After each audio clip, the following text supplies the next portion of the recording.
తెచ్చుకున్న బజ్జీలను చూద్దామండి ఇప్పుడు. అబ్బాబాబా చూడండి ఎంత బాగా కట్ చేసి ఇచ్చాడో. ఇప్పుడు అర్థమైంది నాకు ఎందుకు అక్కడ బజ్జీల కోసం కొట్టుకుంటారో. ఇంత టేస్టీగా ఉన్నాయి బజ్జీలు. ఈ ఈవినింగ్ టైంలో మనసుకు చాలా ఆహ్లాదకరంగా ఉంది.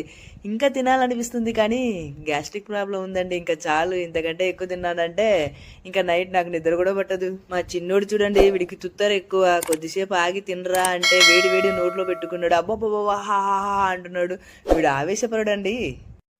అరే అప్పుడు ఏంట్రా టైం 8 అయిందే, ఇంకా చాలు బాబోయ్ ఇంటికి వెళ్ళాలి, లేదంటే నా ఇంటి దగ్గర నైట్కి ఫుడ్